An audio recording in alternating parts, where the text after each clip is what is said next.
Mega మేనల్లుడు సాయి ధరమ్ తేజ్ నటించిన latest movie Chitralahari box office దగ్గర అద్భుతమైన వసూలతో దూసుకుపోతుండగా సినిమా టాప్ అబవ్ యావరేజ్ గానే ఉన్నప్పటికీ youth and family audience support తో దూసుకుపోతున్న ఈ సినిమా 2 రోజుల్లోనే ప్రపంచవ్యాప్తంగా 7 కోట్లకు పైగా షేర్ అందుకొని సంచలనం సృష్టించింది. బాక్సాఫీస్ దగ్గర ప్రీ రిలీజ్ బిజినెస్ కూడా తక్కువే అవ్వడంతో అద్భుతమైన వసూలతో సెన్సేషన్ ను క్రియేట్ చేస్తూ దూసుకుపోతున్న ఈ సినిమా ఇప్పుడు 2 తెలుగు రాష్ట్రాల్లో 3వ రోజులో ఎంటర్ అవ్వగా 3వ రోజు 2 తెలుగు రాష్ట్రాల్లో సాలిడ్ కలెక్షన్లతో దుమ్ము లేపుతూ దూసుకుపోతుంది.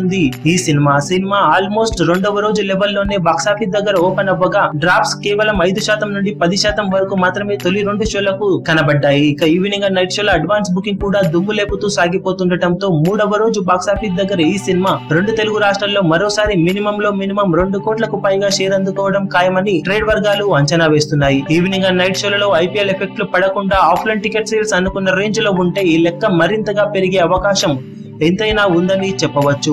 ఓవరాల్ గా వీకెండ్ కలెక్షన్లతోనే బ్రేక్ ఈవెన్ కు అతి చేరువగా వెళ్లబోతుంది చిత్రలహరి సినిమా. మరి 3వ రోజు బాక్సాఫీస్ దగ్గర డే ఎండింగ్ సమయానికి చిత్రలహరి సినిమా ఎంతవరకు కలెక్షన్లతో హోల్డ్ చేస్తుందో మరో వీడియోలో అప్డేట్ చేస్తాం. ఈ వీడియో మీకు నచ్చినట్లయితే లైక్ చేయండి, షేర్ చేయండి, ఛానల్ ని సబ్స్క్రైబ్ చేయడం మాత్రం మరవకండి. ఏ చిన్న అప్డేట్ ను మిస్ అవ్వకూడదు అనుకుంటే బెల్ ఐకాన్ ని ప్రెస్ చేయండి. లేటెస్ట్ సినిమా అప్డేట్స్ కోసం, బాక్సాఫీస్ కలెక్షన్స్ రిపోర్ట్స్ కోసం మా అఫీషియల్ యూట్యూబ్ ఛానల్ ను సబ్స్క్రైబ్ చేసుకోండి. ఏ చిన్న అప్డేట్ ను మిస్ అవ్వకూడదు అనుకుంటే బెల్ ఐకాన్ ని ప్రెస్ చేయండి.